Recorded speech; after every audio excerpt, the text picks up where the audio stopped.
Il guérit encore, encore, encore. Le temps des miracles n'est pas passé. Il guérit encore, encore, encore. Il est le même hier, aujourd'hui, éternel.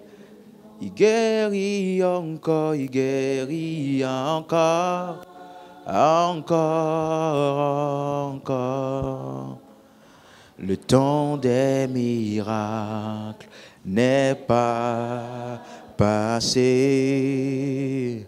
Il guérit encore, encore, encore. Il est le même. Il est le même hier, aujourd'hui, éternel. Une dernière fois. Il guérit encore. Ah, le temps des miracles n'est pas passé. Il guérit encore, encore, encore. Il est le même hier, aujourd'hui, éternellement. Si tu crois, tu verras, tu verras, tu verras. Si tu crois, tu verras. Ton miracle est là. Si tu crois, tu verras, tu verras, tu verras. Si tu crois, tu verras. Ton miracle est... Oui, je crois, je verrai. Je verrai, je verrai. Oui, je crois, je verrai. Mon miracle est là. Alléluia. Cet après-midi, quel que soit ton cas, tu peux repartir avec une solution. Tu peux repartir avec un dénouement. La puissance de Dieu est là. Alléluia. Si tu crois, ton cœur est aligné, alors tu verras. Au nom de Jésus-Christ. Amen. Nous sommes en train d'enseigner sur comment marcher dans la guérison divine. Suis-moi. Ça, c'est un thème que tu auras toujours besoin, soit pour toi ou pour quelqu'un. Pour toi ou pour quelqu'un. Comment marcher dans la guérison divine? On a vu plusieurs fois dans les différentes parties précédentes qu'une des choses qui empêche les gens de recevoir leur guérison, c'est premièrement la perception qu'ils ont de Dieu qui est erronée. C'est pourquoi Jacques nous dit que celui qui demande avec foi sans douter.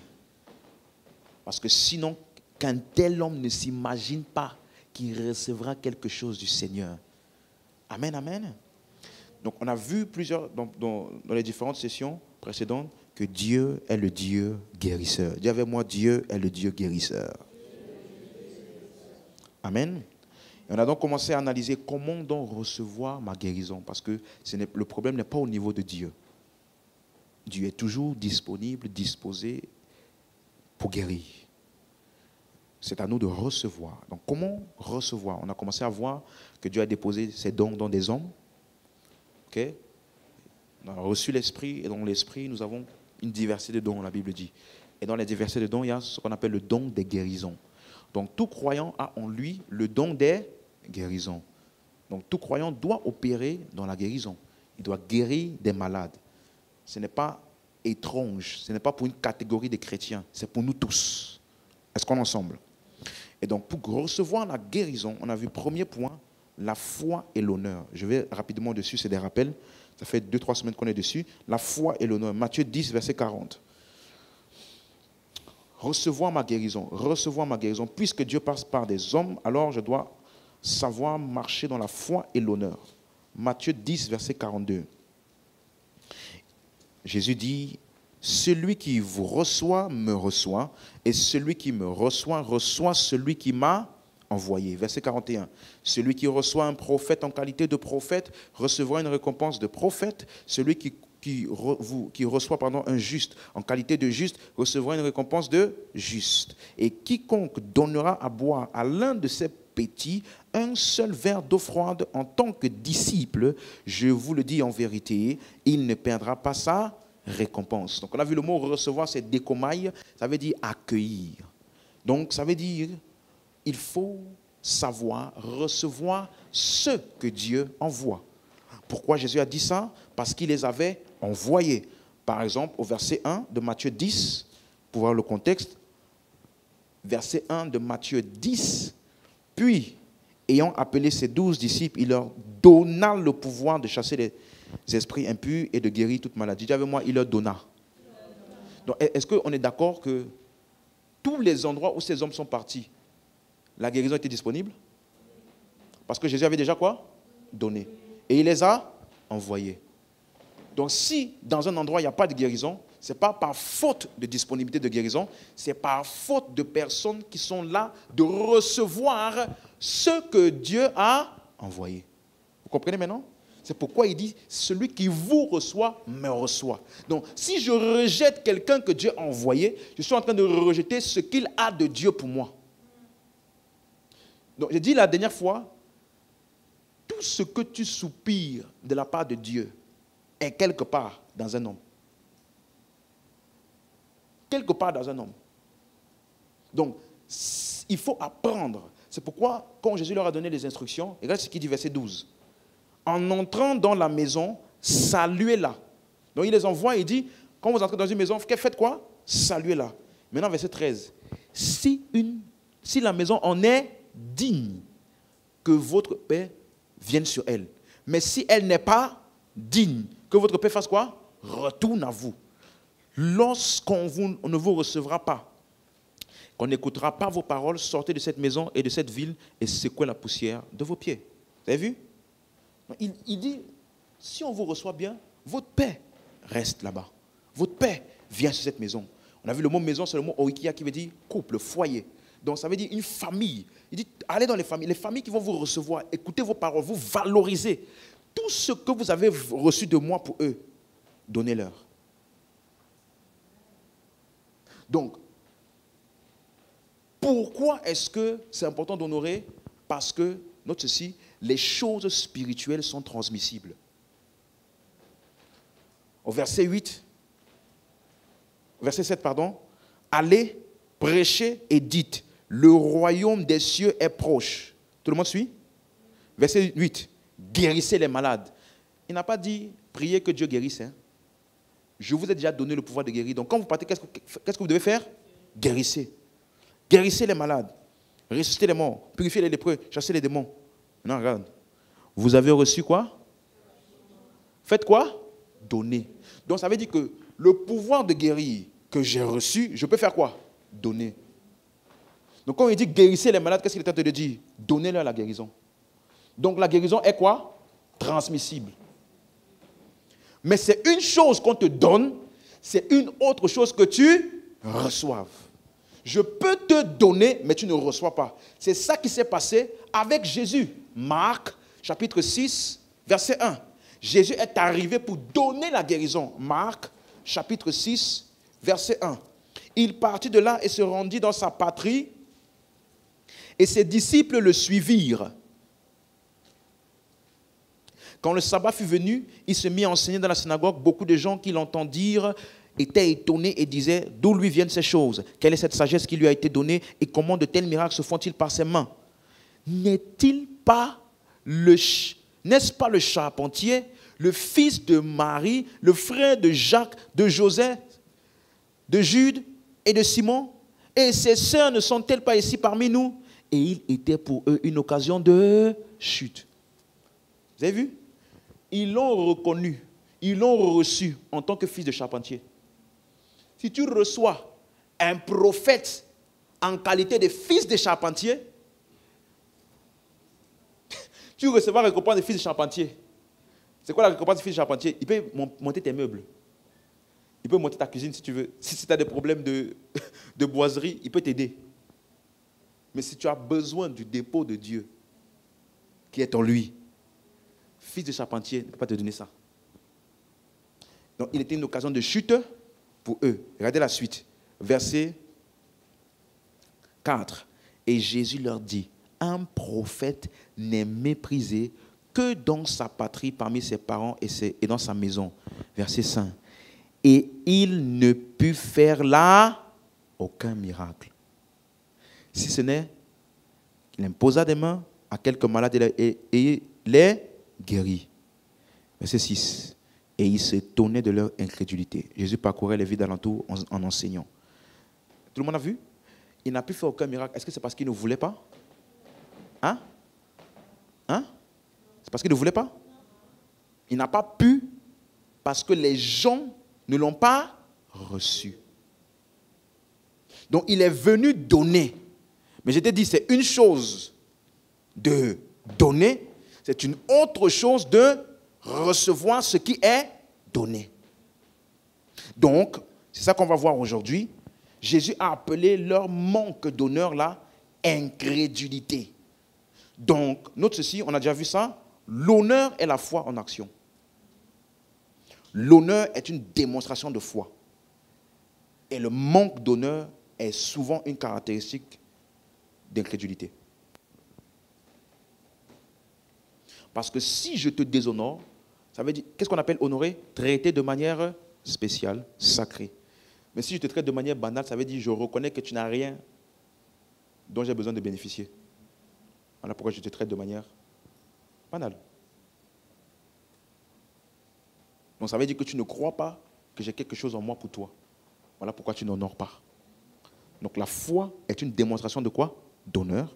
Et l'incrédulité est une caractéristique du déshonneur. Donne-moi un bon amen si tu es avec moi. Donc les personnes qui ont reçu les guérisons surnaturelles, ce sont des personnes qui ont su recevoir ce que Dieu a envoyé vers eux. Et je t'ai dit, tu n'as pas la capacité de choisir qui Dieu envoie. Tu n'as que la capacité de le recevoir. Soit de recevoir ou bien de déshonorer. Mais en tout cas, tu n'as pas le droit de choisir qui Dieu va envoyer. Amen. Donc, à cause de ça, je marcherai dans l'honneur. Deuxième point qu'on a vu pour recevoir sa guérison, l'importance des paroles. Les paroles, on a vu, est une expression de ton cœur. Ce que tu crois est vu dans ce que tu dis. Ce en quoi tu crois est vu dans ce que tu dis. Je ne peux pas dire je crois en ma guérison. Je crois en la puissance de Dieu qui me guérit. Et en même temps, je parle dans un langage qui dénie cette puissance-là et qui élève la maladie. Donc, mes paroles reflètent l'état de mon cœur. Matthieu 12, verset 37. Par tes paroles, tu seras justifié. Par tes paroles, tu seras condamné. Donc, Jésus ici, il donne une importance capitale. Ton éternité a été déterminée par tes paroles. Ce qui fait que tu es justifié ou condamné, c'est tes paroles. Imagine-toi si tes paroles ont la destination de ton éternité. Imagine-toi l'importance des paroles.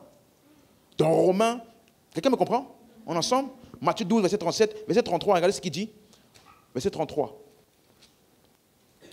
Ou dites que l'arbre est bon et que son fruit est bon, ou que l'arbre est mauvais et que son fruit est mauvais. Car on connaît l'arbre par le fruit. Verset 34. Race de vipères, comment pourriez-vous dire de bonnes choses, méchants comme vous l'êtes? Vous voyez ce que Jésus vient de faire? Il dit que l'arbre bon donne des bons fruits. L'arbre mauvais donne des mauvais fruits. Il a fini d'expliquer la parabole. Il donne maintenant l'exemple lequel est. Qu'est-ce qu'il veut dire? Que vous, les pharisiens, là, parce que vous êtes mauvais, vos fruits sont mauvais. Vous ne pouvez pas dire des bonnes choses. Ça veut dire que tes paroles sont le fruit de qui tu es. Il dit, l'arbre là, c'est l'homme, et les paroles sont le fruit. Donc si l'arbre est bon, le fruit sera bon. Pourquoi? Car la bouche parle de l'abondance du cœur. Donc qu'est-ce qu'il est en train de dire ici? Tes paroles reflètent l'état de ton cœur. Si la foi est dans le cœur, ça veut forcément dire que si j'ai la foi dans mon cœur, j'aurai des paroles de foi. Si j'ai la foi dans mon cœur, j'aurai des paroles de foi. La bouche exprime ce qu'il y a dans le cœur. La bouche donne expression à ce qu'il y a dans le cœur. Donc si je crois en quelque chose, ça va se voir dans ce que je dis. Est-ce que tout le monde est clair? Romains 10, verset 8. Romains 10, verset 8. Romains 10, verset 8. Que dit-elle donc? La parole est près de toi, dans ta bouche et dans ton cœur. Or, c'est la parole de foi que nous prêchons. Si tu confesses de ta bouche le Seigneur Jésus, et si tu crois où? Dans ton cœur, que Dieu l'a ressuscité des morts, tu seras sauvé. Maintenant, regarde verset 10. Il t'explique pourquoi. Car c'est en croyant du cœur qu'on parvient à la justice, et c'est en confessant de la bouche qu'on parvient au salut. Donc, il est en train de te dire que ce principe-là est ce qui a déterminé ton éternité. Donc, si c'est assez puissant pour déterminer ton éternité, c'est assez puissant pour déterminer tout le reste. Je peux te dire, avec aucune peur de me tromper, ta vie aujourd'hui est le résultat des paroles récurrentes que tu disais il y a les 10 dernières années.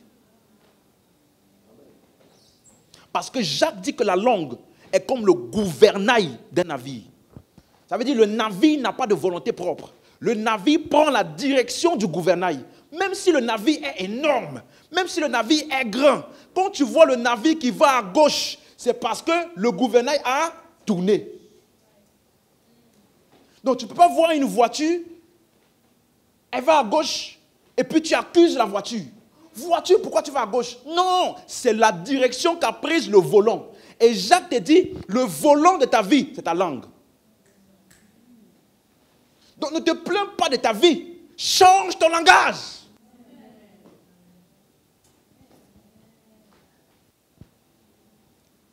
Ta vie n'ira jamais plus loin que tes paroles. Comment parles-tu de ton travail? Comment parles-tu de ton identité en Christ? Comment parles-tu de tes circonstances? Quand il y a quelque chose de chaud devant toi, qu'est-ce que tu dis? C'est ce que tu dis que tu vois. Le plus grand bien qui puisse t'arriver, c'est d'apprendre à parler. Il dit, Jacques dit, si quelqu'un maîtrise sa langue, il maîtrisera sa vie. C'est ce qu'il dit.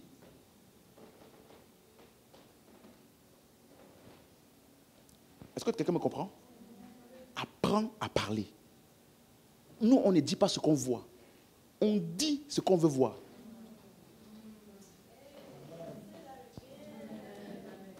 Nous, on ne dit pas ce qu'on voit. Ah, ça ne va pas. Ah, c'est chaud. Ah, c'est compliqué. Ah, encore une fois, c'est encore revenu. La maladie est revenue. La douleur est revenue. Le symptôme est revenu. Je ne sais pas quoi faire. Le médecin a encore dit. L'examen a encore marché. On ne dit pas ce qu'on voit. On dit ce qu'on veut voir. Tu sais que tu peux décider qu'à partir d'aujourd'hui, ma langue est la parole de Dieu. Devant la circonstance, c'est la parole qui sort. Tu sais quoi? Il n'y a aucune circonstance qui va te résister. Aucune. C'est pourquoi les disciples ils sont venus voir Jésus. Seigneur, sauve-nous. Nous périssons. Est-ce que tu sais que si Jésus n'était pas là, ils allaient mourir? Parce que c'est ce qu'il venait de dire. Heureusement qu'il y avait Jésus qui savait quoi faire. Il a parlé à la tempête et il leur a dit, jusqu'à quand serai-je encore avec vous, généreux, race d'incrédules, gens de peu de foi. Jusqu'à quand serai-je avec vous? Hein? Ce que j'ai fait là, c'est toi qui devais faire ça. Si dis-moi, de toi à moi, tu as vécu avec Jésus des années et des années. Tu vois, il fait des miracles, tu vois, il fait ça. S'il y a une tempête et tu le vois dormir, tu dois faire quoi? Oh, J'ai déjà vu qu'il y a tous les types de situations, il nous a sortis de ça. Et il y a la tempête. La Bible dit que l'eau rentrait dans la barque. C'est quel genre de sommeil qu'il avait? Donc si tu le vois dormir, mon frère, dors. Quelqu'un me comprend? Parce que souvent, tu peux avoir l'impression que tu es plus sérieux que Dieu de ta situation. Je parle à telle personne, c'est chaud. Il faut que je dise à tout le monde que c'est chaud comme ça. Ça me fait comme si je prends la situation au sérieux. Il y a des situations pour lesquelles tu ne dis rien. Comment ça va? Tout va bien. Mais ton enfant est mort. Tout va bien. Mais ton enfant vient. J'ai dit, tout va bien. Pourquoi? La puissance de Dieu est à l'œuvre.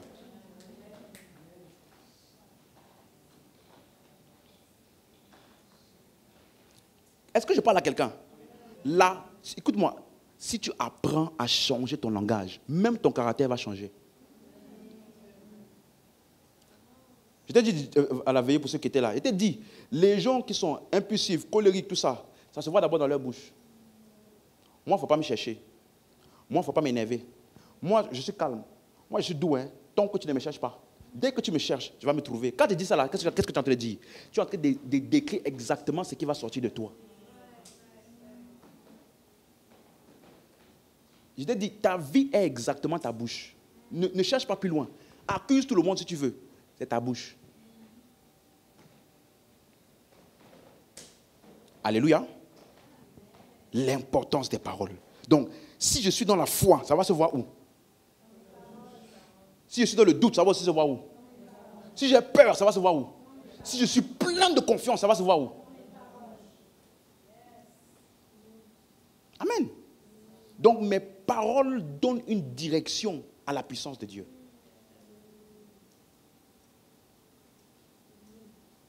Alléluia. Regarde comment plusieurs fois Jésus... Tu vas me dire comment Jésus a fait pour savoir que les gens avaient la foi. Lisons quelques textes rapidement. Matthieu chapitre 8, verset 5. Matthieu 8, verset 5. Matthieu 8, verset 5. Comme Jésus entrait dans Capernaum, un centenier l'aborda et le pria en disant, « Seigneur, mon serviteur est couché à la maison, atteint de paralysie et souffrant beaucoup. » Jésus lui dit, « J'irai et je le guérirai. » Verset 8, le centenier répondit, « Seigneur, je ne suis pas digne que tu entres sous mon toit, mais dis seulement un mot et mon serviteur sera guéri.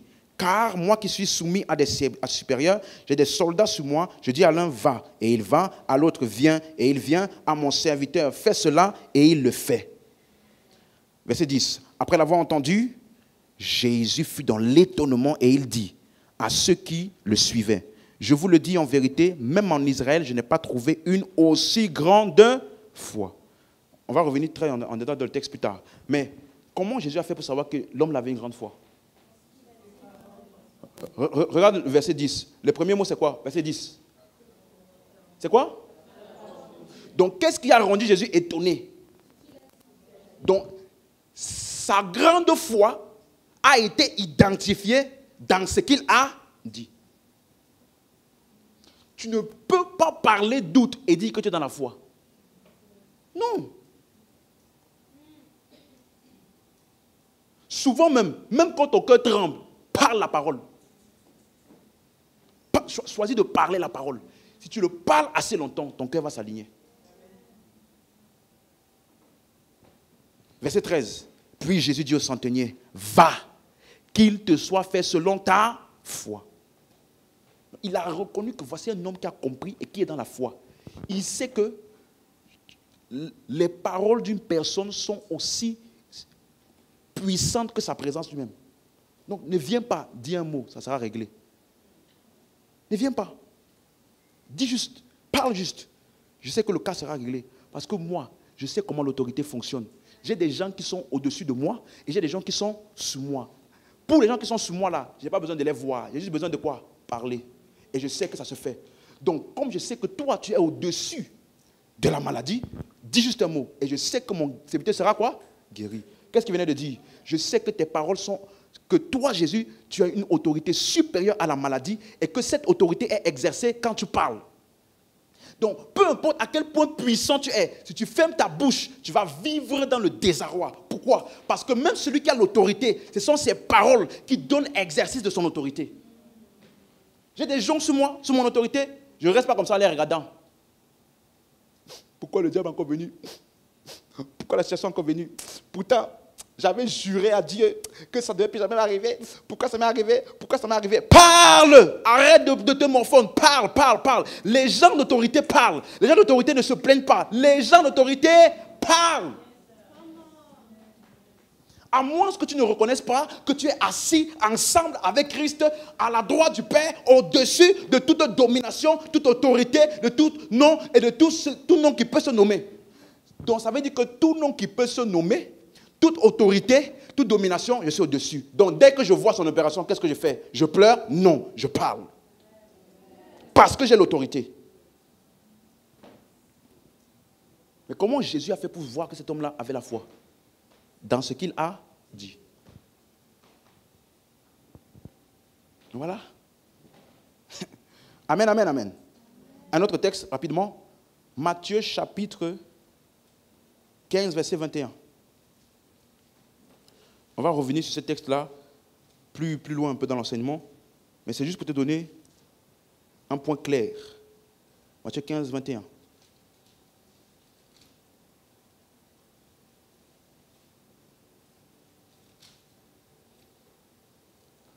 Matthieu 15, 21. Jésus étant parti de là, se retira dans le territoire de Tyr et de Sidon, et voici une femme cananéenne qui venait de ces contrées lui cria: « Aie pitié de moi, Seigneur, fils de David, ma fille est cruellement tourmentée par le démon. » Il ne lui répondit pas un mot. Et ses disciples s'approchèrent et lui dirent avec instance: « Renvoie-la, car elle crie derrière nous. » Il répondit: « Je n'étais envoyé qu'aux brebis perdues de la maison d'Israël. » Mais elle vint se prosterner devant lui en disant: « Seigneur, secours-moi. » Il répondit: « Il n'est pas bien de prendre le pain des enfants et de le jeter aux petits chiens. » Verset 27. « Oui, Seigneur, dit-elle, mais les petits chiens mangent les miettes qui tombent de la table de leur maître. » Alors Jésus lui dit: « Femme, ta foi est grande. » Alors Jésus a fait quoi? Il lui dit quoi? « Femme, ta foi est... » Comment a-t-il fait pour savoir qu'elle avait une grande foi?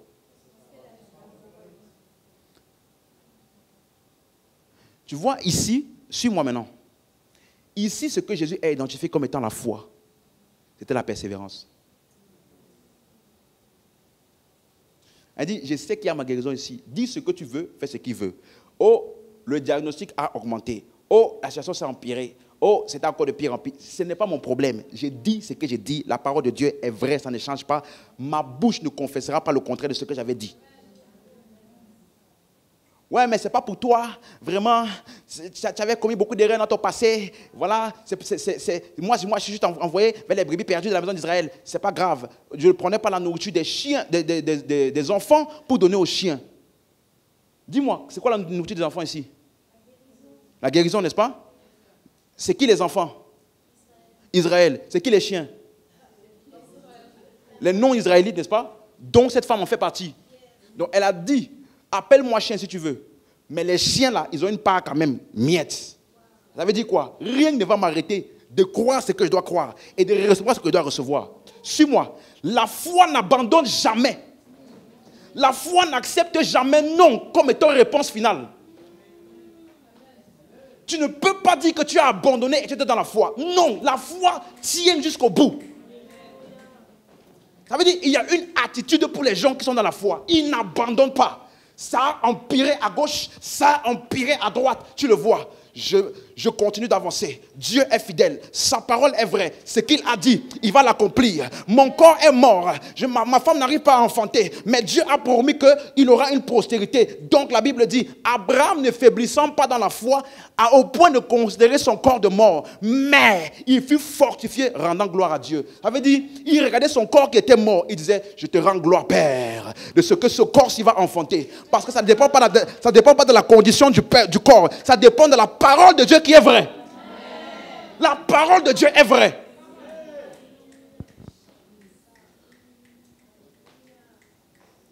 Dieu a déposé sa parole et sa puissance, son autorité dans sa parole.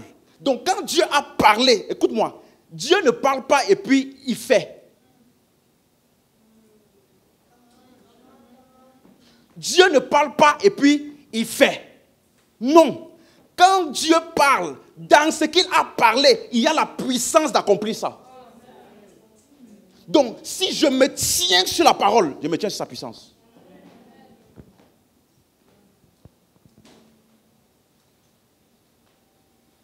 Quelqu'un me comprend ici? La foi n'abandonne jamais. Jamais. Tu ne peux pas dire, c'est bon, j'en ai marre. J'en peux plus. Jusqu'à quand? Hein, ma Seigneur? La foi se tient sur la parole. Qu'il vente, qu'il neige.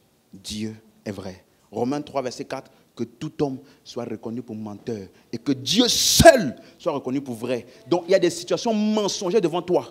Si c'est en désaccord avec la parole, ce n'est pas la vérité. Ça peut être réel pour les hommes, mais pour moi, c'est en désaccord avec la vérité. Parce que ta parole est la vérité, la Bible dit. Ta parole est la vérité. Donc qu'est-ce qu'on appelle la vérité? C'est que Dieu a dit. Non, mais hier, j'ai encore perdu mon tempérament. J'ai encore explosé de colère. Voilà pourquoi je suis colérique. Tu viens de mentir. Il y a des chrétiens menteurs. Moi, je suis timide. Tu mens. Moi, je suis colérique. Tu mens. Pourquoi? Ta parole est la vérité. Qu'est-ce que ta parole dit? Le fruit de l'esprit est en toi. La joie, la paix, la patience, la douceur. C'est ce qu'il y a en toi. Que tu sentes, que tu ne sentes pas. Que tu dises, que tu ne dises pas. Si tu ne dis pas, tu ne vas juste pas le manifester. Mais ça ne change pas le fait que c'est en toi. Donc quand tu dis, je suis colérique, tu es un gros menteur. Donc qu'est-ce qu'il faut faire? Dis à ton voisin, apprends à dire la vérité. Non mais je suis dépressif en ce moment. J'ai plus le mood pour rien faire. Tu mens! Parce que ma nature, c'est la joie du Seigneur. C'est ma nature. C'est ma nature. Ce n'est pas ma nature quand tout va bien. C'est ma nature tout court. Le jour où c'est bon, je me réjouis. Le jour où c'est mauvais, je me réjouis. La Bible dit, regardez comme un sujet de joie intense les épreuves. Ça veut dire que les choses qui me font me réjouir, il y a les bonnes choses et aussi les mauvaises choses. Quand je vois l'épreuve, je me réjouis autant que quand il n'y a rien. Pourquoi? C'est ma nature. Comme on dit chez nous là, c'est mon comme ça, comme ça. C'est mon comme ça. C'est ce que je suis. Donc, suis-moi. Apprends à parler la parole. Vois-toi comme la parole dit. Et tu vas voir, il n'y a aucune montagne qui te résiste. Aucune. Suis-moi. Souvent, hein, tu dois te faire un défi personnel. Ah, il y a telle situation. Ça a l'air de traîner. Tu regardes la situation en face. Un de nous deux va lâcher. Ça ne sera pas moi. Ah. Ça s'est empiré, je continue de parler. Ça s'est encore empiré, je continue de parler. Un de nous deux va lâcher. Ça ne sera pas moi. Parce que je sais que la parole de Dieu est la vérité. Comment tu parles? Donc, Jésus, tu vois, il y a des choses que les gens disent et qu'ils font. Tu as juste pitié. Oh Seigneur, aide-les. Parce que vraiment, ils pensent que il est en train je vais vider juste mon cœur. Je vais juste vider ce que j'ai sur le cœur. Vider mon cœur. J'en ai marre. Ça fait 5 ans que ça dure. On m'avait prophétisé que je devais me marier à 22 ans. Maintenant, j'ai déjà 30 ans, pasteur, 30 ans. Je ne joue pas de mari, même pas un copain imaginaire. J'ai pas, pasteur, je ne comprends pas. Ça ne marche pas, ça ne va pas. Je ne comprends pas. Quand tu dis ça, même si je voulais prier pour toi, hein,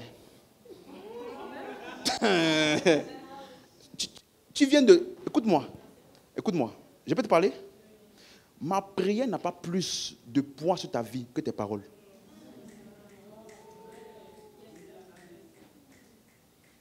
C'est pour ça que beaucoup de gens, ils se trompent. Ils pensent qu'il a parlé n'importe comment. Il est dans le doute. Et puis, ils pensent que l'homme de Dieu va venir. Oh, bless you. ça va avancer. Il dit ça va avancer alors que ça fait 3 ans qu'il dit c'est bloqué, ça ne marche pas, c'est bloqué, ça ne marche pas, c'est bloqué. Même Jésus n'a pas pu. Jésus, Dieu fait homme, n'a pas pu. Qui suis-je? Non, dis-moi. Jésus, Dieu fait homme, est parti dans un endroit où les gens étaient dans l'incrédulité. Il n'a pas pu. Moi ici, moi il pu. C'est pour ça qu'une fois, quelqu'un me disait, oh, est-ce que tu peux prier pour moi, je suis malade.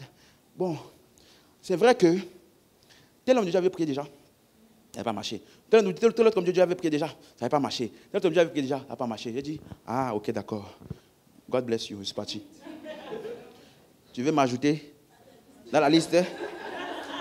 Oh, tu veux maintenant dire, en plus, ça le passé, si vous savez prier, ça va. Moi, quand tu parles comme ça, toi et moi, on n'a plus rien à se dire. Tu viens déjà de donner le verdict de ta situation. Ça ne marche pas. Si quand on prie pour moi, ça ne marche pas. Tu viens de verbaliser. Quand on prie pour moi, ça ne marche pas. Alors que Jésus a dit, vous imposerez les mains aux malades et les malades seraient guéris. Donc au lieu de venir voir le pasteur en disant, il est écrit dans la parole, ils imposeront les mains aux malades, les malades seront guéris. Pasteur, mets la main. Parce que quand tu vas mettre la main, je sais que je serai guéri. Qu'est-ce que tu es en train de faire? Tu es en train de parler la parole. Qu'est-ce que tu fais? Tu es en train d'aider l'homme de Dieu à te communiquer parce que tu es dans une position. Jésus va dire,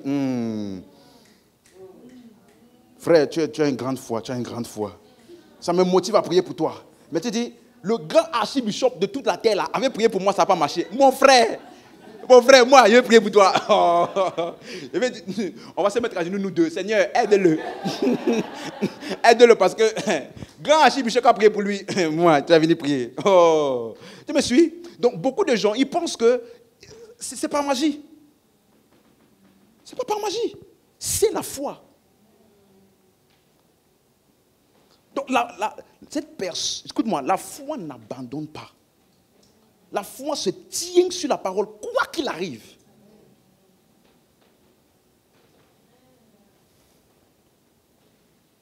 Est-ce que quelqu'un suit ce que j'explique? Ok. Dernier cas, et puis on va rentrer dans la partie de ce soir. Marc chapitre 5, verset 24. Jésus s'en alla avec lui, et une grande foule le suivait et le pressait. Note bien ce détail. Une grande foule faisait quoi? Le suivait, mais la foule faisait quoi? Le pressait. Est-ce que ça veut dire qu'il le touchait? Donc tout le monde le touchait? Ok, suis bien ça. Or, il y avait une femme atteinte d'une perte de sang depuis 12 ans. Elle avait beaucoup souffert entre les mains de plusieurs médecins. Elle avait dépensé tout ce qu'elle possédait et n'avait éprouvé aucun soulagement. Mais elle était allée plutôt en empirant. Ayant entendu parler de Jésus, elle vint dans la foule par derrière et toucha son vêtement. Car elle disait, si je puis seulement toucher ses vêtements, je serai guérie. Au même instant, la perte de sang s'arrêta et elle sentit dans son corps qu'elle était guérie de son mal.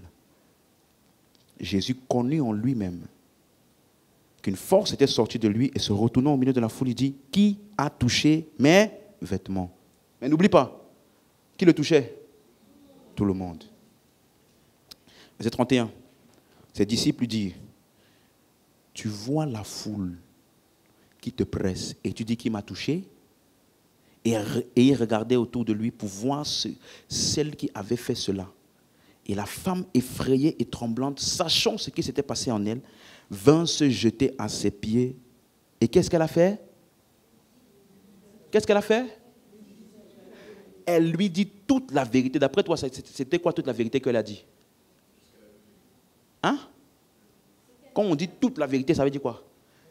Tout ce qui s'est passé depuis le commencement, qu'elle a entendu parler de lui, qu'elle a commencé à parler, elle a raconté tout ce qui s'est passé. Et maintenant, qu'est-ce que Jésus a dit? Verset 34. Mais Jésus lui dit, ma fille, ta foi t'a... Va en paix, sois guérie. D'après toi, comment Jésus a su qu'elle avait la foi? Hein? Elle a raconté toute la vérité. Et il a identifié dans ce qu'elle a dit que voici quelqu'un qui est dans la foi. Donc je reprends. Tes paroles expriment ta foi. Peu importe la puissance de Dieu disponible. elle n'ira jamais plus loin que tes paroles. Peu importe la puissance de Dieu disponible, elle n'ira jamais plus loin que tes paroles. Elle disait, la Bible dit. On va voir ça après aussi. Mais dans le grec, ça veut dire, elle continuait à dire. Ça ne veut pas dire, elle a juste dit, quand je vais là-bas, je vais toucher. Amen. Dans l'original grec, on dit, elle continuait à dire. Ça veut dire, parce qu'on dit, elle est venue par, suivez le raisonnement, elle est venue par derrière le toucher, car elle disait. Quand on dit car, ça veut dire quoi? Hein? C'est la cause. Elle est venue le toucher parce qu'elle disait ça. Donc elle a dit au point où ce qu'elle disait là, c'est vu maintenant, elle a eu assez d'audace et de persuasion pour agir dessus. C'est pourquoi elle a touché différemment des autres personnes. Donc ce n'est pas l'action de toucher qui est la foi, c'est ce qu'elle a dit qui a engendré cette action-là. Donc souvent on malmène les gens dans la foi. Si tu avais vraiment la foi, tu ne devais pas mettre la béquille. Si tu avais vraiment la foi, tu devais arrêter des médicaments. Arrêter les médicaments, ce n'est pas la foi. Parce qu'il y a des gens qui arrêtent les médicaments, ils meurent. Hein? Si la foi, ça veut dire arrêter les médicaments, ou bien, je crois que j'ai dit arrêter ceci. Une grande croisade d'un homme de Dieu, il a dit, qui ici, vous ne voyez pas bien? Les gens disent, ah, je ne vois pas bien, je ne vois pas bien. Il a dit, levez vos lunettes. Jetez par terre. Écrasé. Allez maintenant chez vous. Ils sont connus, il était parce que si tu penses qu'enlever les lunettes c'est la foi, frère, c'est-à-dire que quand tu vas chez l'ophtalmologue, tu dis j'ai mal aux yeux, tu n'as pas besoin des lunettes, parce qu'enlever les lunettes, c'est ça qui donne la guérison. Les gens, on les met dans... Ah, pourquoi tu prends le médicament? Si tu avais vraiment la foi, tu n'as pas pris le médicament. Il y a des gens qui sont morts comme ça. Parce que la foi actée là est le résultat de la foi parlée.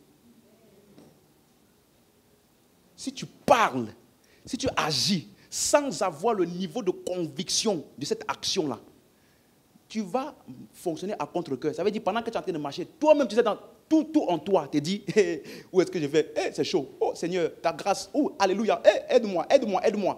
Pourtant, tu es en train d'agir parce qu'on t'a dit que si tu n'agis pas comme ça, tu n'es pas dans la foi. Du coup, tu agis à cause des gens, pas à cause de la conviction de la foi. Et la Bible dit, tout ce qui n'est pas le fruit d'une conviction est un péché.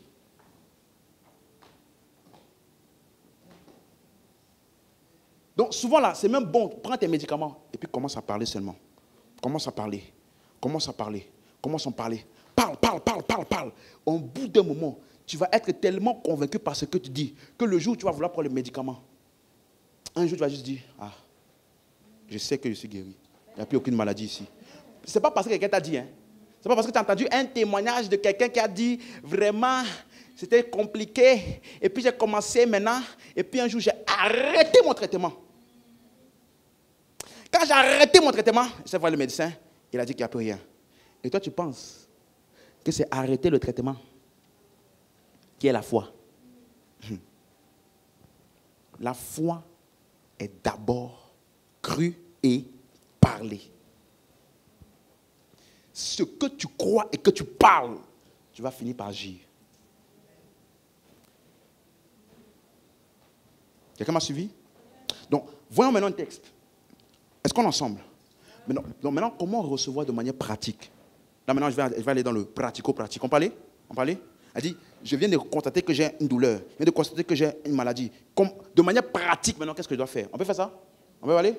Jacques chapitre 5, verset 14. Allons-y. Jacques chapitre 5, verset 14.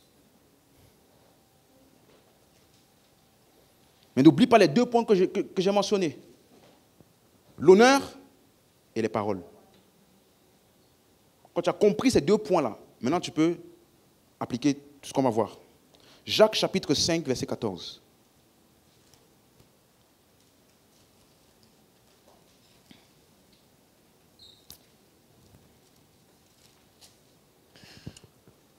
Quelqu'un parmi vous est-il malade?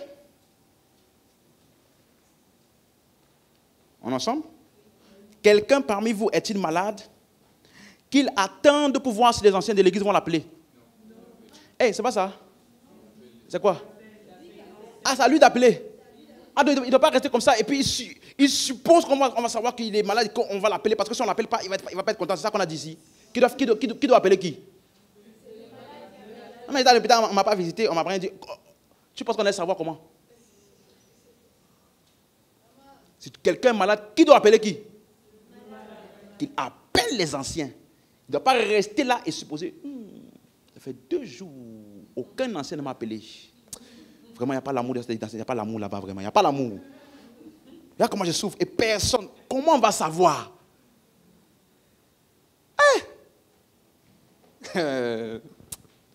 Amen, hein?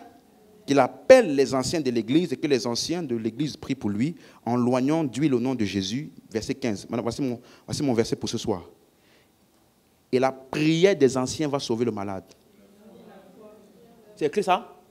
La prière des anciens va sauver le malade? C'est écrit quoi?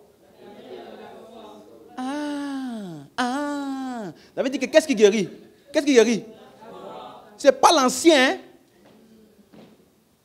La prière de la foi est ce qui guérit. Ok. Donc ma mission dans les quelques minutes qui me restent là, qu'est-ce qu'on appelle prière de la foi?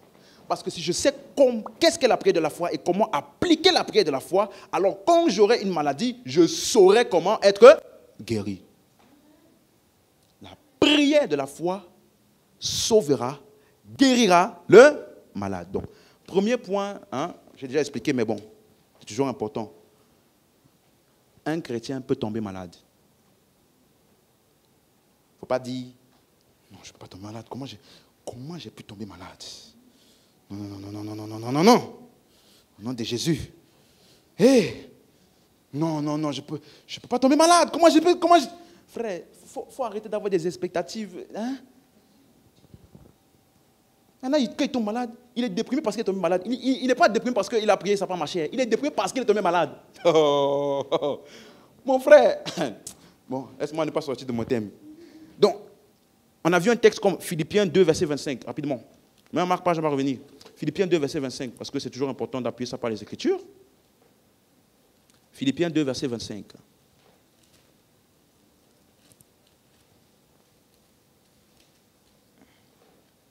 J'ai estimé nécessaire de vous envoyer mon frère Épaphrodite, mon compagnon d'œuvre et de combat, par qui vous m'avez fait parvenir de quoi pouvoir mes besoins, verset 26. Car il désirait vous voir tous, et il était fort en peine de ce que vous aviez appris quoi? Sa maladie, verset 27. Il a été quoi? Malade. Et en effet même tout près de la mort. Donc, tant que tu es dans ce corps mortel, tu peux tomber malade. On n'a pas dit cherche la maladie. Ça peut arriver. Est-ce qu'on est ensemble? Parce qu'il y a des gens qui comprennent toujours tout à l'envers. Parce que dit on peut être malade, donc laisse-moi prendre coca, Nutella, manger mal, il fait froid. Je ne mets pas de manteau, parce que dans tous les cas, dans ce corps, on a tombé malade. Tu vas mourir jeune. Il ne faut pas dire que c'est le pasteur. Ce n'est pas le pasteur, c'est toi. Ok. Vous avez compris? Est-ce qu'il a dit que tout le monde doit chercher la maladie? Non. 2 Timothée 4, verset 20. 2 Timothée 4, verset 20. Éraste est resté à Corinthe et j'ai laissé Trophime malade à Milet. Ça peut arriver. Donc, quand ça arrive, la question c'est qu'est-ce qu'on doit faire? Qu'est-ce qu'on doit faire? Parce que la puissance de Dieu est toujours disponible pour guérir. Dieu est toujours disposé à guérir.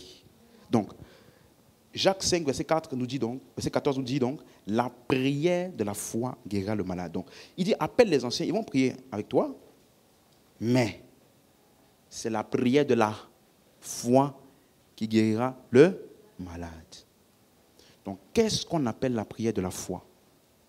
Pourquoi Jacques appelle ça prière de la foi dans Jacques chapitre 5? Quelqu'un avec moi ici? Donc, pour comprendre ce qu'il appelle prière de la foi dans Jacques chapitre 5, il faut aller dans Jacques chapitre 1. Parce qu'il suppose qu'en arrivant au chapitre 5, tu avais déjà lu tous les autres chapitres d'avant. Donc, qu'est-ce qu'il avait appelé la foi? Jacques chapitre 1, verset 5 Si quelqu'un d'entre vous manque de sagesse, qu'il la demande à Dieu, qui donne à tous, simplement et sans reproche, et cela lui sera donné. Verset 6. Mais qu'il demande avec foi sans douter. Car celui qui doute est semblable au flot de la mer, agité par le vent et poussé de côté et d'autre. Verset 7. Qu'un tel homme ne s'imagine pas qu'il recevra quelque chose du Seigneur. Analysons un peu ce texte-là. Premier point. Il dit que si tu demandes, demande avec foi sans douter. Or, qu'est-ce qu'on appelle douter? Maintenant, suis-moi. Parce que souvent, quand on dit aux gens, il ne faut pas douter, il y a des gens, ce n'est pas clair dans ta tête. Ça veut dire quoi douter? Ça veut dire quoi? Est-ce que maintenant la chose de doute, est-ce que de la foi? Ça veut dire quoi exactement? Ça veut dire quoi exactement? Tu es avec moi? Donc, qu'il demande avec foi sans douter. Le mot douter ici, c'est le mot diakrino. Diakrino. C'est le même mot qu'on avait utilisé dans la série sur le salut pour parler du jugement. Ça veut dire séparer. Séparer. Mais dans le cadre, c'est séparer des opinions. C'est utilisé quand il y a des disputes. Donc, c'est lorsqu'il y a deux opinions contraires ensemble. Quelqu'un comprend? Il dit il y a deux opinions contraires. Je te donne un exemple.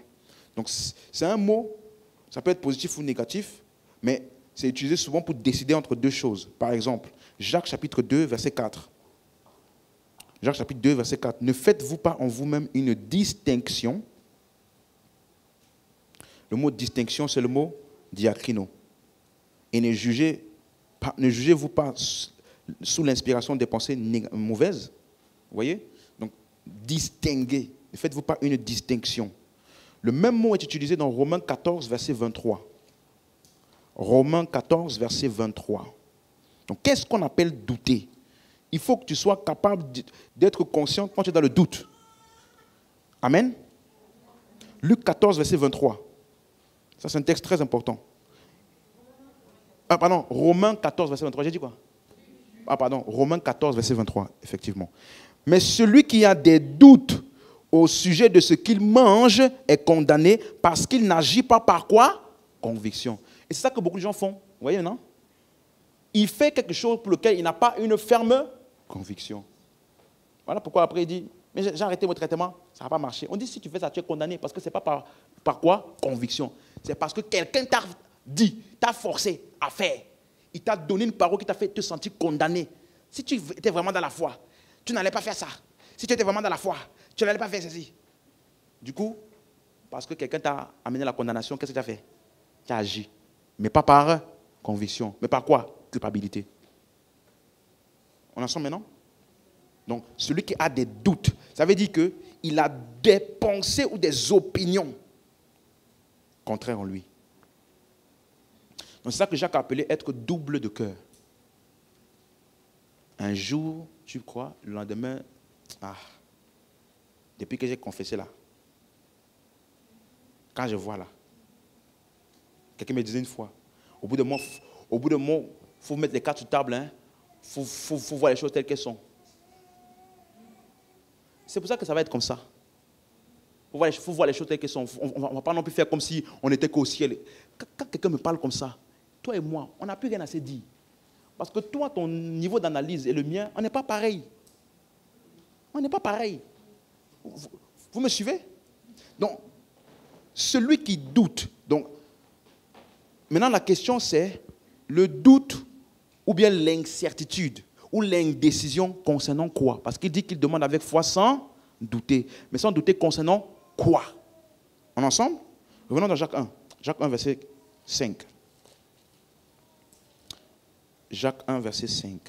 Si quelqu'un d'entre vous manque de sagesse, qu'il la demande à Dieu, qui donne. Vous avez moi Dieu qui donne. Vous avez vu le caractère de Dieu? Il donne à qui?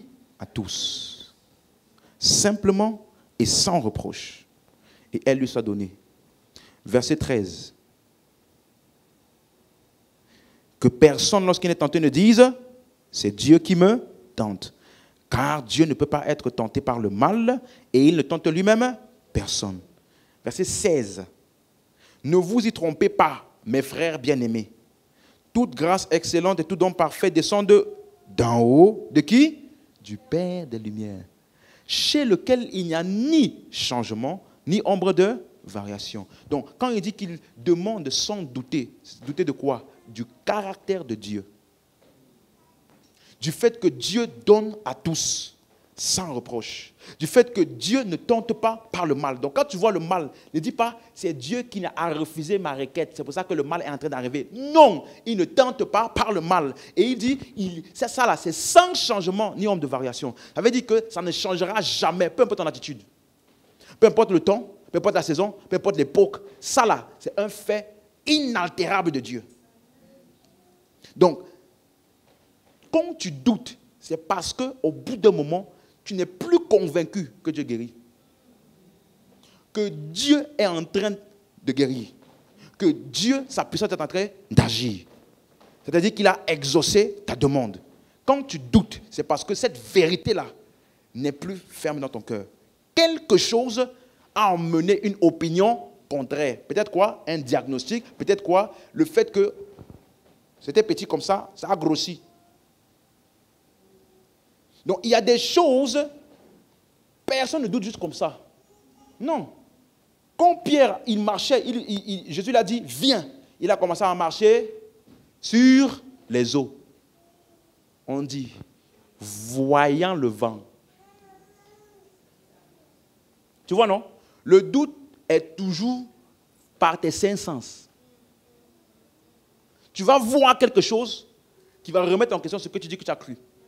Tu vas entendre, à la période de Covid, là, 3850 personnes sont encore mortes à l'hôpital à cause du Covid.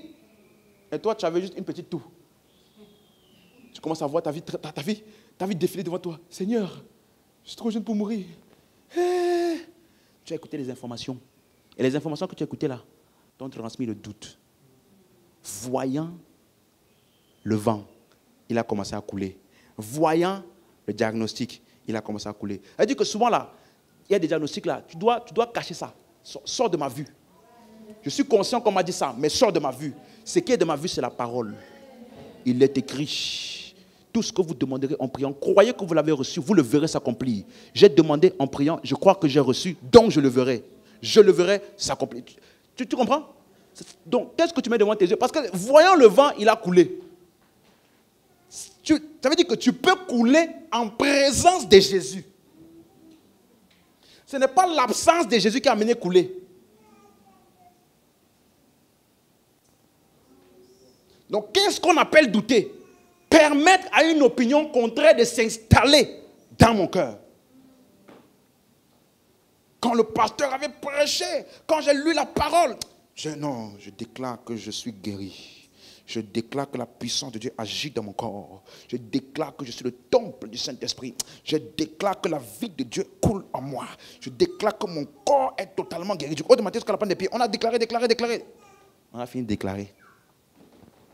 Lundi arrive. Tu n'as pas parlé, hein? Tu es soutenu par l'ancienne déclaration de l'église de dimanche. Mardi arrive. Mercredi arrive. Et comme par hasard, mercredi, tu as regardé une vidéo sur YouTube ou je ne sais pas, un film. Et puis dans le film là, quelqu'un est tombé malade et puis il est mort.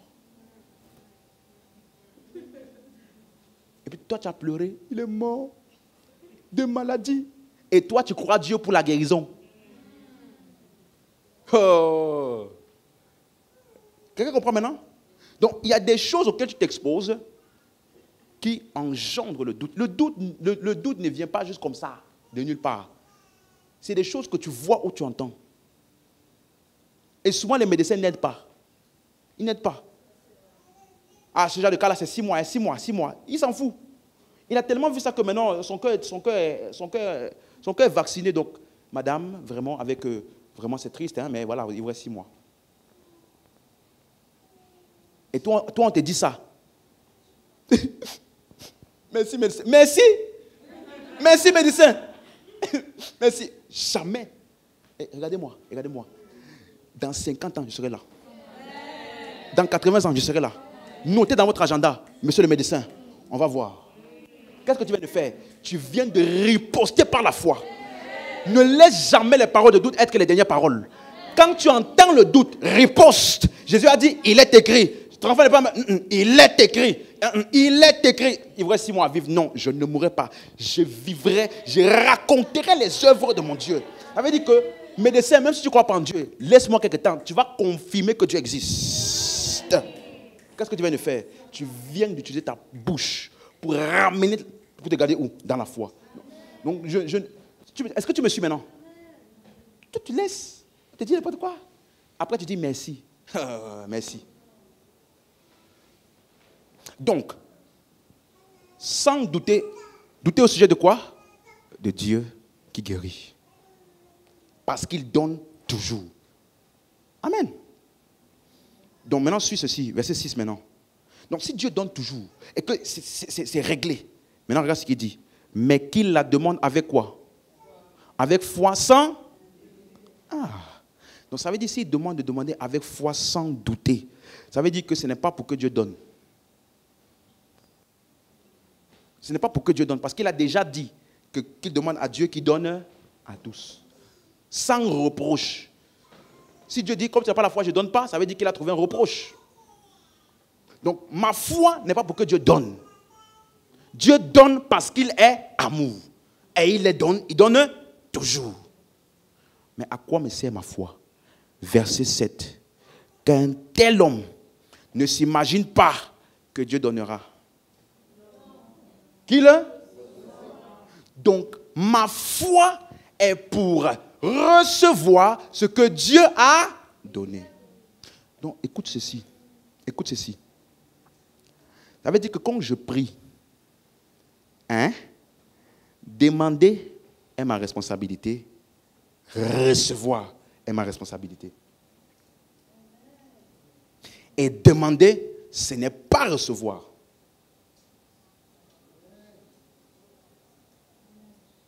Est-ce qu'on est ensemble? Demander, il y a des gens, Seigneur, je veux ça, je veux telle chose. Ok, tu as demandé.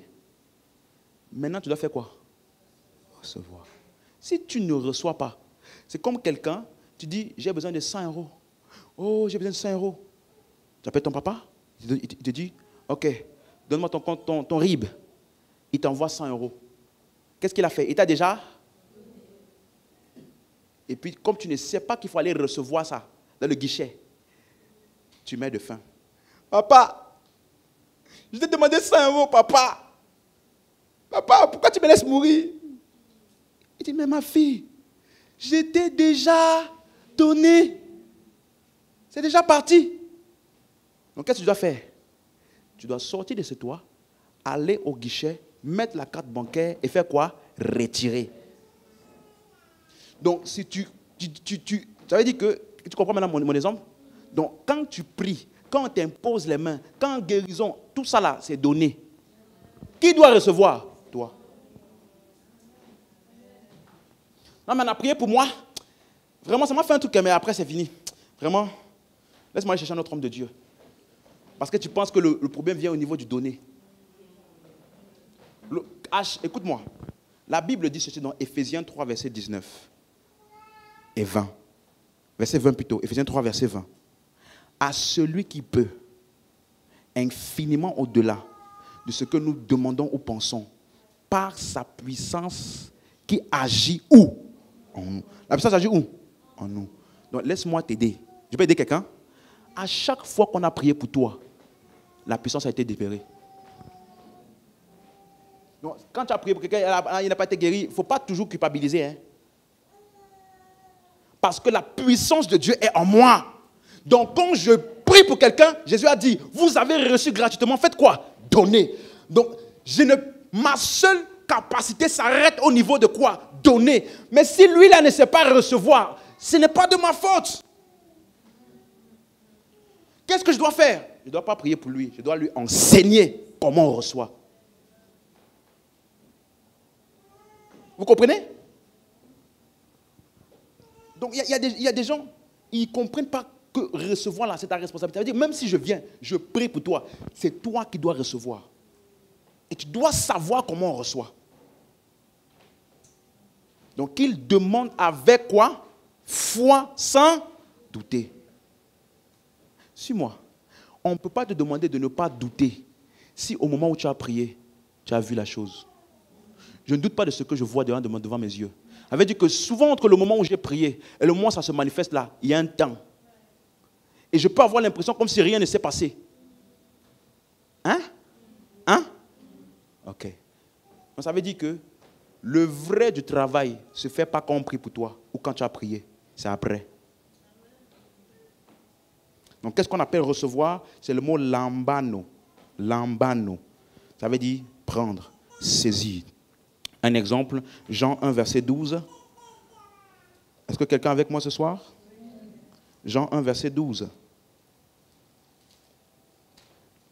Donc n'oublie pas, on est en train d'expliquer c'est quoi la prière de la foi.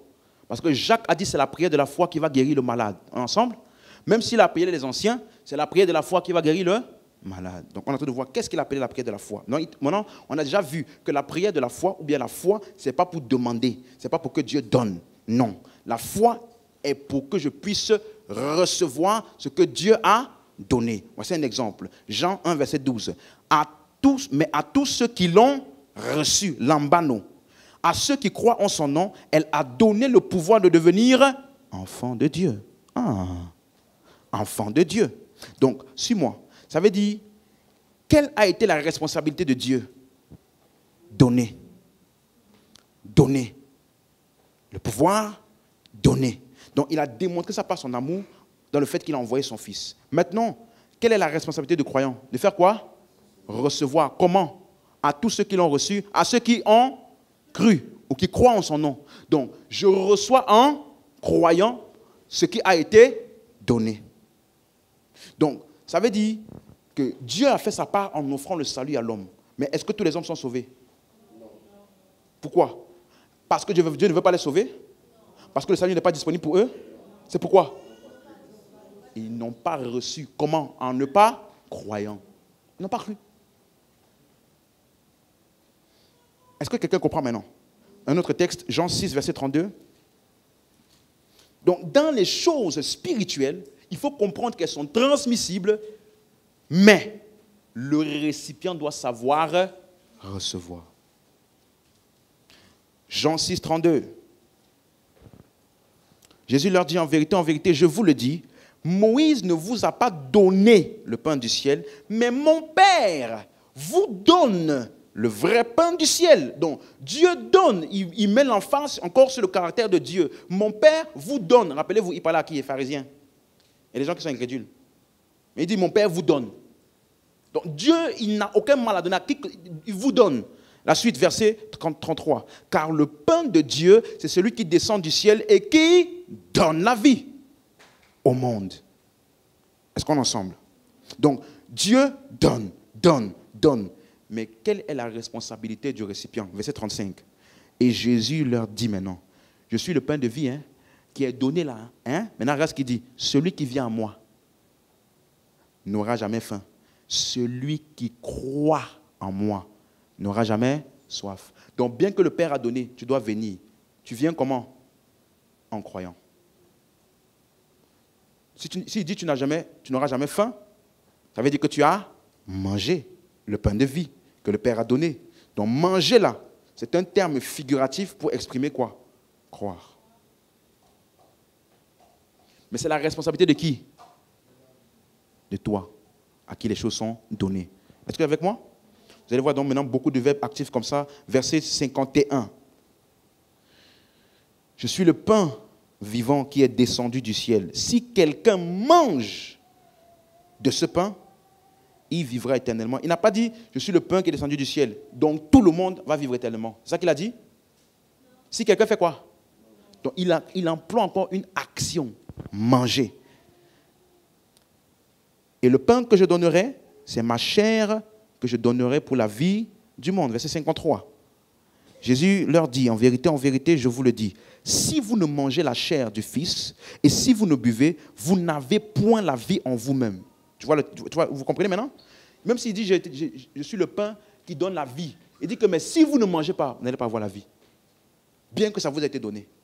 Vous comprenez maintenant?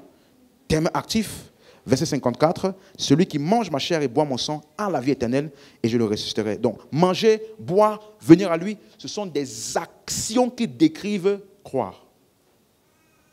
Donc, croire est une activité qui démontre qu'il y a une responsabilité de la part du récipient de recevoir ce que Dieu a donné. Donc, ce n'est pas parce que Dieu a donné que tout le monde l'a automatiquement. Et laisse-moi te dire ceci, recevoir là n'est pas inconscient.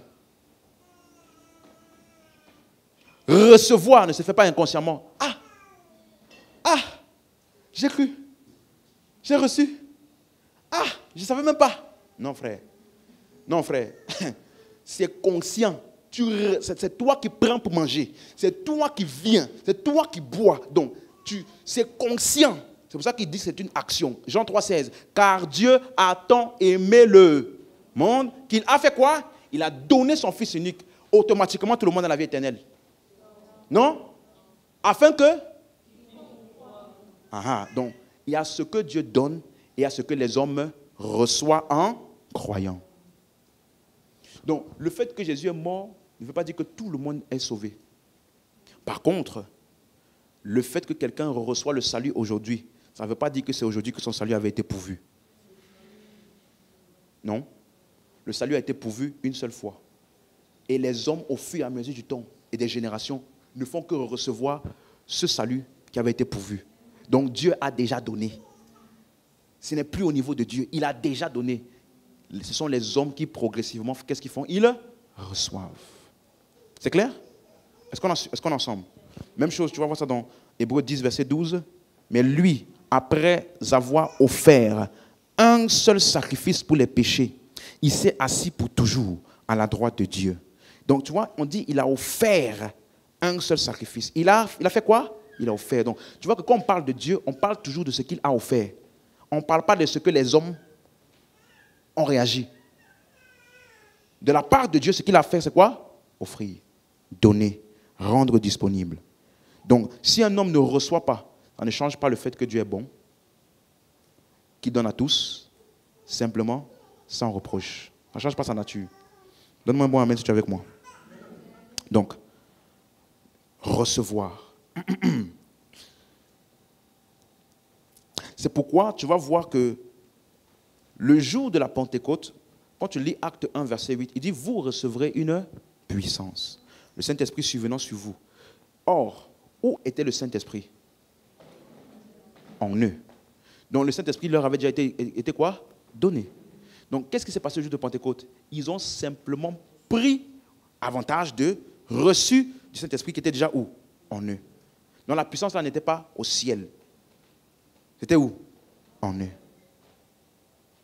Donc ça s'est manifesté par quoi? Ils ont parlé.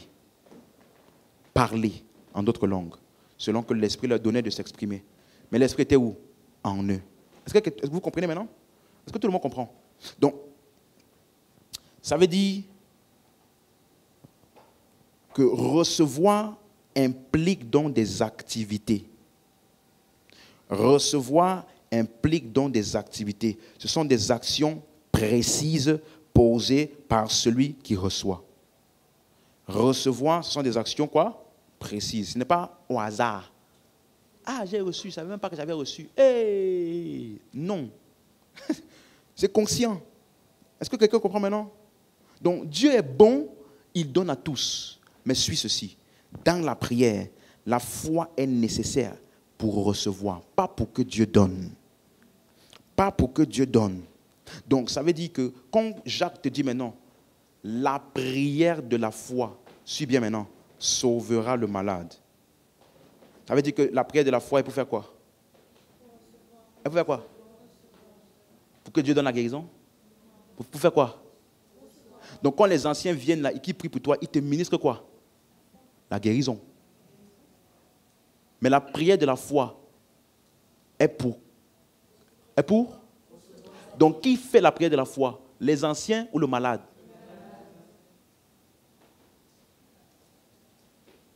Même si on a prié pour toi, frère, c'est à toi de recevoir par la foi.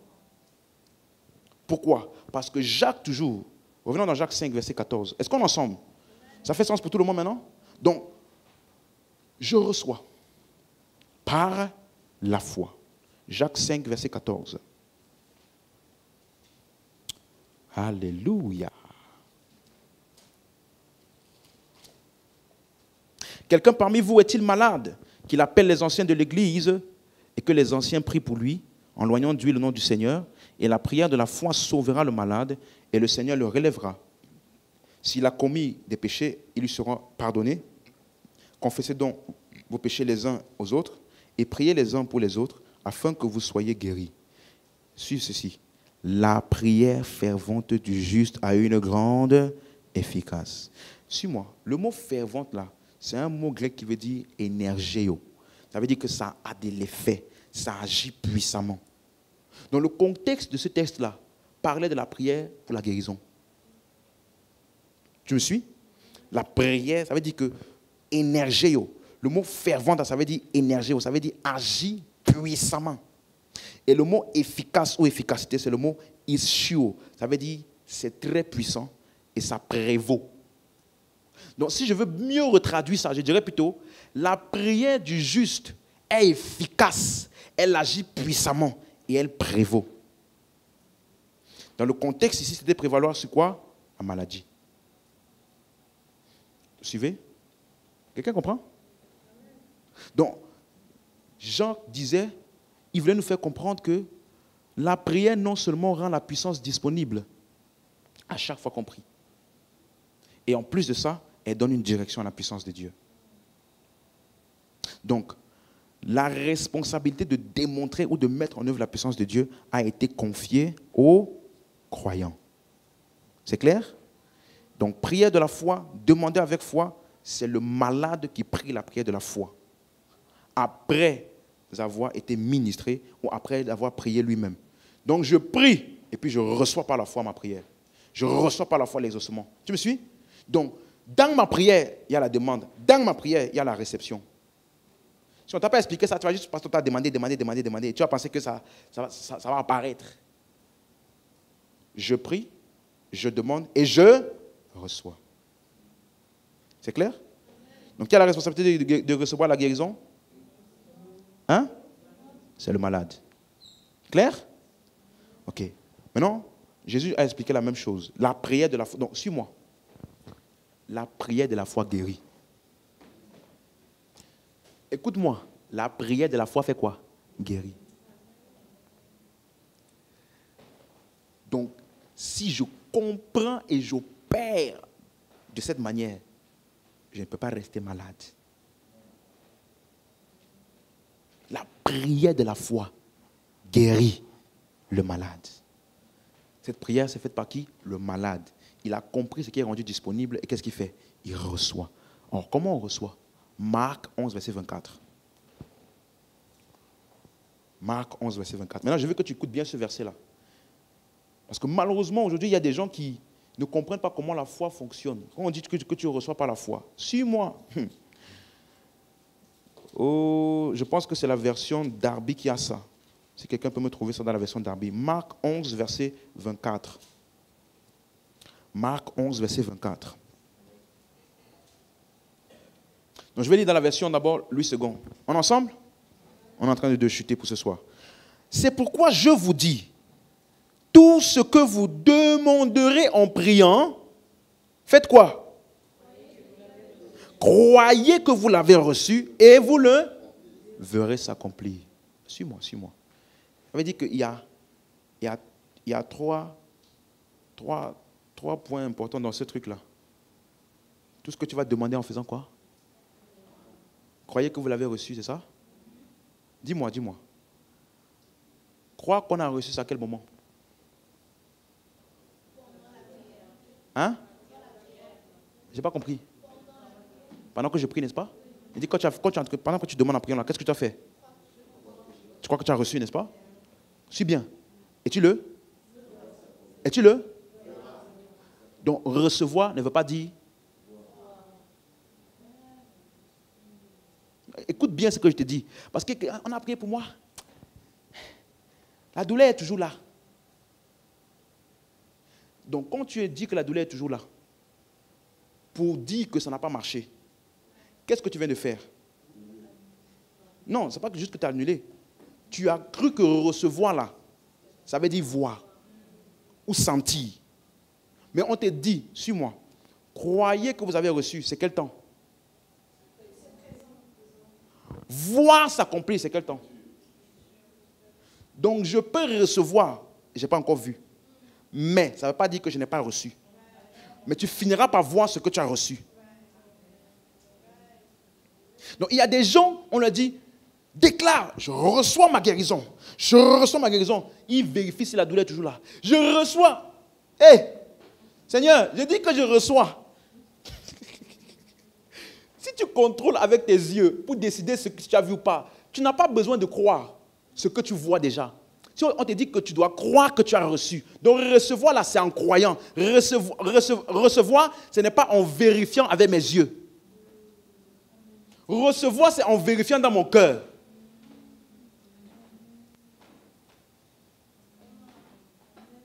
Est-ce que vous comprenez? Donc, il y a des gens, il y a encore une douleur, il y a encore un... Du coup, tu penses dans ta tête que ça n'a pas marché. Ça ne fonctionne pas. Parce que tu as utilisé tes yeux pour recevoir. On ne reçoit pas avec les yeux. On reçoit en croyant. Tu as compris? Donc, ça veut dire, version Darby, là, quelqu'un ça? C'est pourquoi je vous dis, tout ce que vous demanderez en priant, suivez bien. Croyez que vous le recevez. Vous recevrez ou recevez, suis. Et il vous sera fait. Ok. Maintenant, suis ceci. Qu'est-ce que Jésus est en train d'expliquer? Le premier mot de ce verset, c'est quoi? Verset 24, là, c'est quoi? Non, dans la version du second. Ok, c'est pourquoi. Quand il dit c'est pourquoi, ça veut dire quoi? C'est la conséquence de ce qu'il a dit. Donc, qu'est-ce qu'il avait dit avant? Ça veut dire que le principe qu'il applique dans la prière, c'est ce qu'il a expliqué dans les versets précédents. Ok. Donc, qu'est-ce qu'il a dit? Verset 22. Pour vous donner le contexte, la veille, il avait vu un figuier. Il voulait manger les fruits. Le figuier n'avait pas de fruits. Jésus a parlé au figuier. Écoute bien. Jésus a fait quoi? Il a parlé au figuier. Apparemment, rien ne s'était passé. On avait l'impression que rien ne s'est passé. Donc le lendemain maintenant, Pierre passe avec les apôtres devant le figuier. Hé, Seigneur, le figuier sur lequel tu as parlé hier a séché. Pourquoi ça l'a étonné? Ça veut dire que quand Jésus avait parlé, rien ne s'était passé. Et quand il s'est étonné de voir la manifestation, il a dit, Seigneur, Jésus lui a dit, mais pourquoi tu es étonné? Regardez le verset 22. Jésus répondit, ayez foi en Dieu. Ça veut dire ça là, c'est la foi. Donc tout l'événement que tu viens de voir là, c'est la foi. Donc si tu comprends comment ça s'est passé, tu vas comprendre comment la foi fonctionne. On est ensemble? Et maintenant il va expliquer. Verset 23, je vous le dis en vérité. Si quelqu'un pleure devant cette montagne, non? Si quelqu'un se plaint de cette montagne, si quelqu'un appelle le pasteur et pleure de cette montagne, si quelqu'un appelle son frère et pleure de la montagne, c'est ça? Si quelqu'un fait quoi? Il dit à cette montagne, pourquoi tu es là? C'est ça? Il dit quoi? Non, il ne pose pas une question. Il donne un ordre. Donc si quelqu'un dit à cette montagne, ôte-toi de là et jette-toi dans la mer. Maintenant, suis. S'il ne doute point en son cœur, mais croit que ce qu'il dit arrive, il le verra. Maintenant, suis ceci. Le mot « dire » est employé 3 fois. Dans la version du second, c'est 2 fois. Dans la version Darby, c'est « il lui sera fait ce qu'il aura dit ». Donc, au lieu de dire « il verra s'accomplir », il dit « ce qu'il aura dit là, lui sera fait ». Donc, tu vois qu'il met une emphase. C'est comme s'il y a une emphase de plus. Croire, si tu le verras juste une seule fois. S'il ne doute pas, mais il croit que ce qu'il dit arrive. Mais il dit, si tu dis, et que tu crois que ce que tu dis arrive, il te sera fait ce que tu as dit. Donc, ça veut dire que dire est un point marquant quand je dis que je reçois par la foi. Donc, est-ce que c'est clair pour quelqu'un?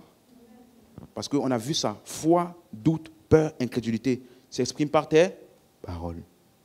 Donc, mes paroles jouent un rôle essentiel dans ma réception. On a vu tout à l'heure que le centenier romain qui est venu voir Jésus, Matthieu 8, pardon, rapidement. Matthieu 8.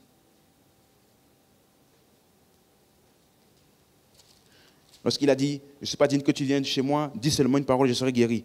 Verset 10. Verset 10. Après l'avoir entendu, Jésus fut dans l'étonnement. Et il dit à ceux qui le suivaient, je vous le dis en vérité, même en Israël, je n'ai pas trouvé une aussi grande foi. Donc, c'est après l'avoir quoi? Entendu. Même chose dans Matthieu 15, qu'on a vu aussi, la femme cananéenne qui a persisté. Je vais vite parce qu'on a déjà vu ça. Donc, juste verset 23. Une femme cananéenne qui venait de ces contrées, elle lui cria. Donc, quand tu es dans la foi, tu es bavard. Si tu dis, tu crois que ce que tu y arrives, tu le verras, ce que tu as dit. Tu dis. Donc, elle lui cria. Plus loin, verset 25. Mais elle vint se prosterner devant lui en disant, elle a fait quoi? Parler. Jésus a dit non, prends pas le pain des enfants pour donner aux petits chiens. Verset 27. Oui, Seigneur, dit-elle.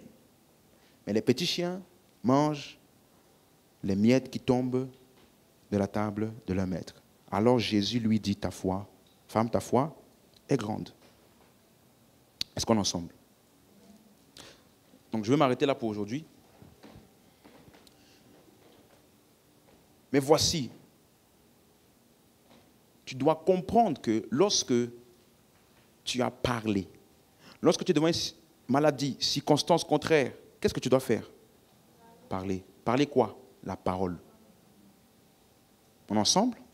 Mais pendant que tu as parlé, suis-moi. Entre le moment où tu as commencé à parler et le moment où tu vas le voir s'accomplir, la Bible dit, vous le verrez. Mais la Bible n'a jamais dit, tu le verras dans 1 heure, ni dans 1 mois, ni dans 1 jour, ni dans 1 semaine. Ta responsabilité, c'est de faire quoi? Croire que ce que tu dis arrive. Donc, comment est-ce que je sais que je suis toujours en train de croire que ce que je dis arrive? Ça se voit dans mes et dans mon. Donc, suis-moi. Entre le moment où j'ai prié et que j'ai commencé à recevoir et le moment de ma manifestation, les 2 endroits les plus critiques sont mon cœur et ma bouche. Pas les circonstances. Pas les circonstances. Parce que le Jairus, parce que Jésus a été interrompu par la femme à la perte de sang, son serviteur était juste malade. Mais quand il est venu, il a dit, ça ne le dérange plus, il est mort. Et dès qu'on lui a dit, il est mort, Jésus a dit, ne crains pas, crois seulement. Il a dit ça immédiatement parce que s'il laissait l'information, elle est morte, entrer dans son cœur et mettre un verdict en lui, il devait annuler. Même si Jésus allait là-bas, rien n'allait se passer. Donc entre le moment où j'ai commencé à opérer dans la foi et le moment où je le vois s'accomplir, écoute-moi, je dois veiller sur mon cœur et ma bouche.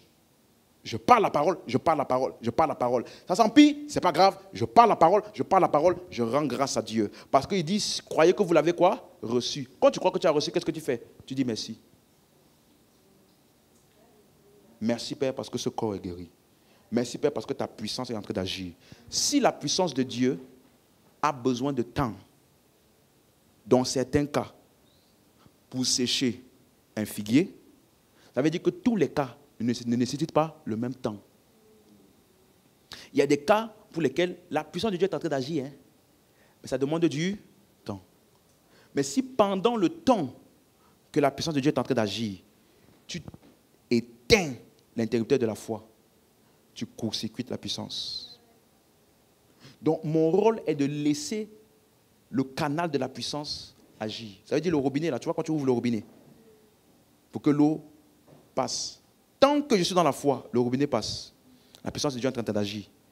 Donc, ma seule responsabilité, c'est de faire quoi? Laisser le robinet ouvert. Comment? Cœur, parole.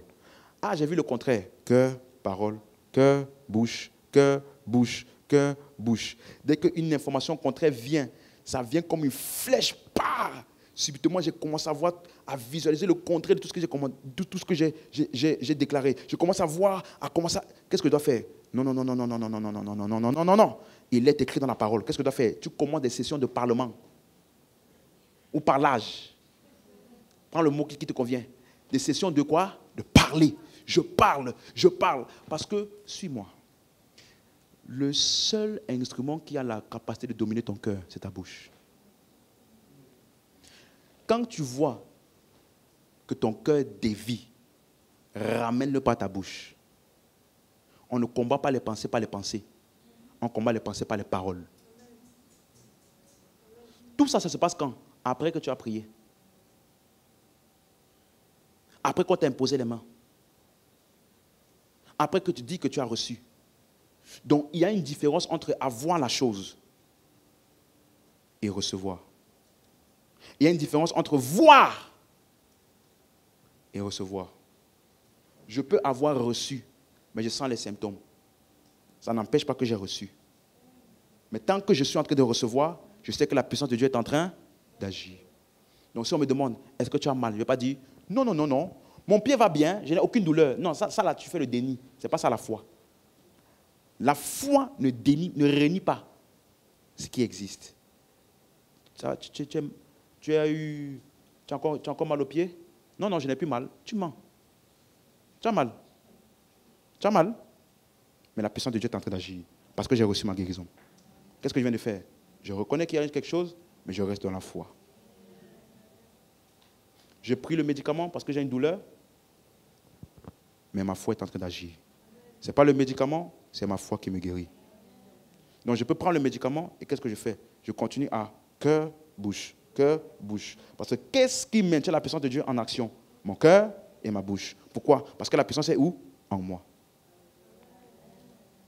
Donc il y a des personnes, parce qu'on ne leur a pas expliqué ça, ils ont avorté leur miracle. Ils ont vérifié tout le temps. C'est encore là. C'est encore là. Imagine-toi si Jésus vérifiait le figuier. Il a parlé. Hey. Les disciples, on va faire une veillée de prière. Parce que j'ai parlé là-bas, ça n'a pas marché. Veillée de prière. Figuier, tu sèches. Tu vois, il y a des actions que tu poses qui montrent que ce sont des actions d'incrédulité. Mais toi, tu penses que c'est la foi. C'est pour ça qu'il y a des démons, des fois, ils fatiguent les gens. Parce que tu as parlé une fois, il a vu que tu ne crois pas en ce que tu dis. Tu vérifies. Tu vérifies s'il a bougé. Tu vérifies. Quand tu vérifies ce que tes paroles disent, c'est parce que tu n'as pas foi en tes paroles. Quand quelqu'un d'autorité parle, il sait que sa parole a du poids. Donc qu'est-ce que nous on fait? Si la situation est contraire, j'ai dit, il est écrit, ça ne se passera pas autrement. Parce que la parole de Dieu est la vérité et ça ne faillit jamais. Qu'est-ce que tu es en train de faire? Je maintiens le canal de la puissance de Dieu ouvert pour qu'elle puisse continuer à couler vers ma situation. Mais dès que je permets au doute d'entrer à cause de ce que j'ai vu, c'est ce qui se passe, tu vas couler. Avant que Pierre ne doute, et pendant qu'il a douté, avant qu'il ne doute, il marchait sur quoi? Il ne marchait pas sur l'eau. Il marchait sur quoi? Il marchait sur la parole à laquelle il avait cru. Qu'est-ce qui maintenait ses pieds au-dessus de l'eau? La parole à laquelle il avait cru. La Bible dit maintenant, ayant vu le vent, son cœur n'était plus affermi dans la parole qu'il avait cru, mais plutôt dans la conscience de la situation. Qu'est-ce qui s'est passé? Il a coulé. Ça te montre clairement que quand tu doutes et que tu permets aux pensées contraires, tu viens de court-circuiter le flot de la puissance de ta situation. Donc le recevoir là, ce n'est pas juste j'ai prié, c'est tout. C'est l'erreur de beaucoup de personnes. Il a dit, vous le verrez s'accomplir. Donc, qu'est-ce que tu fais? Je crois que ce que je dis arrive sans douter dans mon cœur. Donc, jusqu'à la manifestation, sur quoi je dois veiller? jusqu'à ce que je le vois s'accomplir. Donc je dois visualiser dans mon cœur la réponse. C'est ça que je dois visualiser. Si c'est dans mon cœur, ça va se voir dans ma bouche. Donc quand tu imagines ta vie dans 3 ans, tu ne dois pas voir hôpital. Tu dois voir pleine forme. Dans ta tête, hein, tu dois visualiser pleine forme, vigoureux. Tu dois commencer, quand je serai guéri, qu'est-ce que je peux faire? Je pense que je pourrais aller en tel endroit. Tu restes focus sur la parole dans mon cœur et dans ma bouche. Mais suis-moi, tu seras attaqué. Tu vas entendre des paroles contraires et tu risques de voir des choses contraires à ce que tu crois. Quand je vois le contraire et que j'entends le contraire, qu'est-ce que je fais? Qu'est-ce que je fais? Je parle. Je ne regarde pas. Je ne reste pas là. Non. Tu parles jusqu'à ce que l'attaque soit évacuée, que ton cœur reste comment? Aligné. C'est ça qu'on appelle le combat de la foi. Tu restes focalisé sur la parole jusqu'à ce que tu le vois s'accomplir. Et je vois beaucoup de personnes ici, quel que soit ce que tu attends de la part de Dieu, tu le verras s'accomplir. Des miracles en abondance, des guérisons en abondance, des situations qui avant te fatiguaient ne te fatigueront plus. Des montagnes qui étaient devant toi sont aplanies devant toi. Parce que désormais tu es un homme de foi. Tu marches par la foi. Tu parles par la foi. Tu réfléchis comme la foi. Les situations qui sont devant toi ne sont plus dans ton langage. Ce qui est dans ton langage, c'est la parole de Dieu. Amen, amen, amen. On peut se lever. Déclare avec moi, je parle la foi. Je parle la parole. Quelles que soient mes circonstances, la parole de Dieu est dans ma bouche. Ma confession de foi est inchangée. Au nom de Jésus. Jusqu'à ce que je le vois s'accomplir. Amen. Alléluia. Amen, amen. Donc élève juste la voix maintenant. Déclare des paroles sur tes circonstances. Déclare des paroles. Déclare ce que tu reçois. Déclare ce que tu vois s'accomplir. Élève la voix, élève la voix.